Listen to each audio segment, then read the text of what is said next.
Hey guys, Black Ops Viking here today, doing another Battlefield 1 video, not Battlefield 5. Of course, Battlefield 1 was announced. I did a trailer analysis breakdown.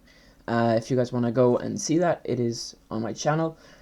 A lot of cool stuff in that trailer, and today, in this video, I'm just going to be going over the good and the bad and the in-between. So, what we like, what we don't like, and the controversial stuff, what some people like and some people hate. I'm not going to say if I like them or dislike them, but I have my own personal opinions on them. So, first off, let's start off with the good of Battlefield 1. A lot of people are confused why it's called Battlefield 1. I just want to say this before we start the video. It is called Battlefield 1 because it's based in World War 1. And since it is before Battlefield 3 and Battlefield 4, it is a prequel to those games. So maybe we could see something cool, kind of like one of the characters you play as is Wrecker's granddad or something like that. That would be pretty cool. So, the first thing that is good. The melee weapons, they're not all the same. In Battlefield 4, they're just cosmetic. They don't actually do any difference. For example, the trench knife and the ACB-90, there's no difference. One of them just looks cool, or one of them just looks cooler, whatever your opinion is. You know, there's no benefit. You could just stay with the bayonet if you want to. But that's one good thing. But in Battlefield 1, there is, as we've seen in the trailer, there's shovels. I apologize for the background noise. There's shovels. There is kind of these pieces of wood with fucking nails in them. I think it's called a trench club. They look pretty fucking deadly. I'm gonna be going with that. And there's different types of knives and swords. So one of them is gonna be you'll be able to swing faster, but it won't do a lot of damage. And one of them is you will swing very slowly, but it'll basically kill them in 1 to 2 hits. So that is one thing that is really interesting and a very big improvement in my opinion. Horseback. I probably should have put this in the controversial section, but this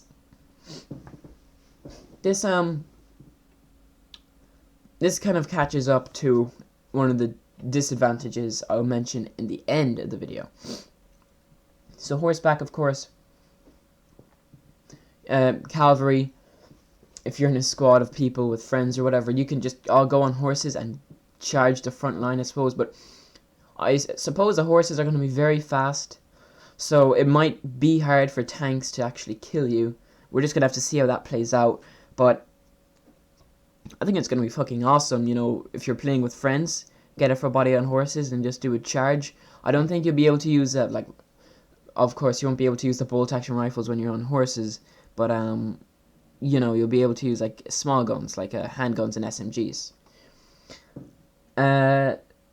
Another advantage, improvement in Battlefield 1 is the destruction. If you guys didn't see the plane crashing into that weather mill, holy shit, I thought that it was real life now. But that was absolutely insane, the destruction, the amount of destruction. The plane crashed into the weather mill and it blown to smithereens. It was insane. That was multiplayer gameplay we've seen. Obviously it was cinematic because it was in-engine. But it was very cool, kind of, you know, I don't know how to describe it. Very unique, in other words. Not many games have done this. They said they're going to be going back to the way how Bad Company 2 did it. They're going to do a lot of destruction, but they're not going to make it, so it kind of breaks the levels. Another thing is, a World War 1 game has never been done like this. I'm not familiar with many World War 1 games, but all of them that I know have never done this way. I don't think there is many World War 1 games, don't quote me on that. There's a lot of World War 2 games, I know. But not a World War 1 game has not been done like this. No 64-player battles with, you know, biplanes dropping bombs and charging the front line with horses. So that's just a straight-up advantage, I suppose. And a very, very big advantage. And I was very against Well, I wasn't very against, but I was kind of leaning away from World War One, just because I thought it would just be trench warfare. But when we seen the trailer, there is the jungles, there's the desert, there's the kind of cities and towns, but the actual trench warfare that's there, it is done. It looks so well. So you got the 2 trenches on either side, and the no man's land is huge. They said that it could take up to like if you just ran, it might take like 2 or 3 minutes to run, like just straight across the no man's land. So that is actually huge, and it's not just gonna be barren, nothing there. There was one clip in the trailer where it was a burnt down forest, and there was just kind of tanks, tank wreckage and kind of barricades and little kind of holes in the no man's land that you can hide in, and all this kind of crazy stuff that looked really cool. Another good thing, instead of it just being traditional, you're fighting in Russia, you're fighting in China, you're fighting in the Middle East, they are taking us all over the world. So it's not just places around the world, like USA and Russia. Like I said, there's going to be a map in Italy, Switzerland. There's going to be some kind of Arabian stuff, as we've seen on this second scene with the woman on horseback in the desert. So there will be some desert warfare. I'm actually kind of excited to see how that looks. It turns out I'm not big of a fan of desert combating games, to be honest. I don't really like Silk Road and Battlefield 4. But aside from that, if you guys noticed that one frame where the plane crashed into the kind of camera lens, so to say, that map was in Italy. And that map was absolutely huge. One side of it, there's like a huge road and multiple villages along the road. And then there's a mountain straight down the middle. And then there was another one of those on the other side of the mountain. It was absolutely insane. In my opinion, they're going to need more than 64 players in a server. But I'm going to get back to that in the negatives. Okay, so here are the controversial notes. 2-seater planes. In my analysis video, I said the guy in the Lewis gunner, I said he is in a big ass plane that you can probably have some of your squad mates in. I was mistaken, and a lot of other people are. That's not a huge ass plane. That is actually just a normal biplane with a guy sitting in the back tail. So there is going to be 2-seater planes. That's just a normal biplane, and so for example, the biplane might just drop bombs and have a light machine gun. But this guy in the back, he is just a Lewis gun that can take out planes from the back. So this is controversial. Some people like it, some people don't. I really don't know what to say about it because, we haven't seen gameplay of it and we haven't seen how powerful it's going to be, and we don't know what the actual biplanes themselves, how powerful they are. Another controversial thing is warships. I don't know if you've seen, that was not a campaign. That was not campaign footage. The warship near the end of the trailer, that was player control. The DICE devs did say that you can have up to 5 or 6 people in those ships, and there's going to be like the huge artillery you can fire off those. I'm pretty positive that someone would drive the actual ship and that it's not like a kind of AI, so to say. But I'm pretty sure that one person would drive and the others would use the artillery on the side, which, if the both teams have, which they kind of have to, it is going to be fucking awesome. I have nothing to say against it. Some people may like it, some people love it, but it's really your opinion, like a lot of these things. But we're just gonna have to wait and see, like most things. Another controversial thing is the classes. There's no more engineer or recon. They've been renamed. So there's medic. The medic is a medic, and instead of assault rifles, he has SMGs. So the medic is a engineer that is a medic, so to say. But people they wanted to split. They wanted the assault class to be split. They didn't. The assault class in Battlefield 4 and Battlefield 3 has the most powerful guns in the game, and they can revive people. So that is very, it's not overpowered, but you know, if it was split up, it'd be a lot more even, fair, if that makes sense. So the medic, SMGs can heal people. Assault, they just get semi-automatic, they still get semi-automatic rifles.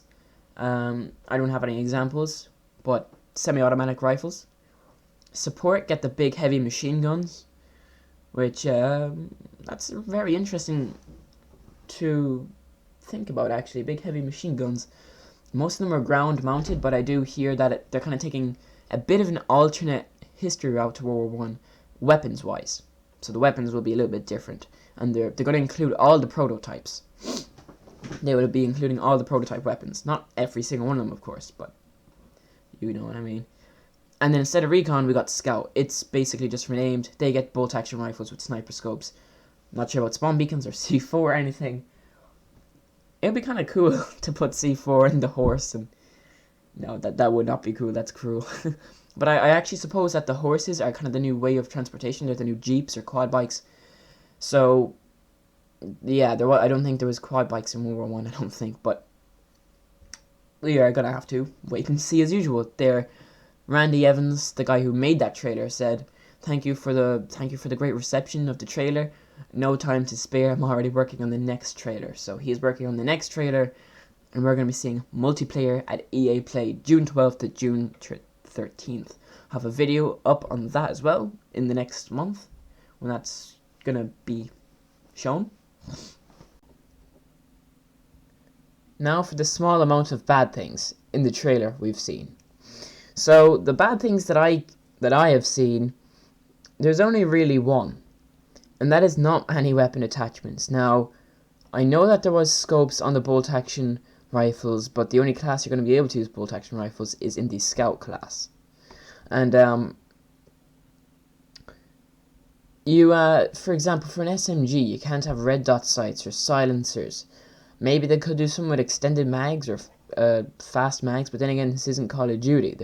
There's not. I don't think Battlefield has ever put in fast mags in one of their games. So, you know, that's a big gripe in this game. So we're really gonna have to just wait out for this beta, for the game to come out, and see what they're gonna do. But for most guns, we're going to be able to put bayonets on, and you know, do bayonet charges and all that kind of stuff. It's going to be absolutely epic. But another gripe, this is kind of a gripe in my opinion. Say if you spawn in as a tank or as a pilot, that's the class that you are. For instance, in Battlefield, you spawn in as an assault in a jet. You bail out of that jet, you can still come up with your M416. So, you know, you can do a lot of damage there. You could have taken out a lot of ground targets in the jet, jump out and do a lot more damage on the ground. But now, if you jump out of a jet in Battlefield 1, you're going to be the pilot. You're only going to have a pistol or a very small gun or an SMG. I wouldn't even think you'd have an SMG. I'm quite sure you just have like a pistol. So it's going to be interesting. You know, maybe you can level up these classes, but again, we're not sure. It's very early to say. Only a small amount of people have played this game. Level Cap and Jack Frags, they got the privilege to play that game. Very lucky indeed.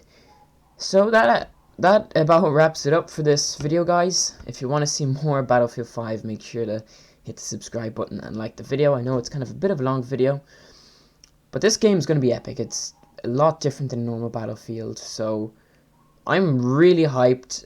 It's the pros totally outweigh the cons, so I'm really excited for this game.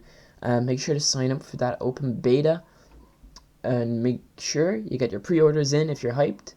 It's going to be a lot of exclusive stuff if you get the deluxe edition, which is another $16, euros, yin, or whatever currency you use in your country that you're watching from. So anyways, guys, thank you so much for watching. Make sure to like the video if you're hyped for Battlefield 5 and subscribe for more Battlefield 5 content. I'll see you in the next video.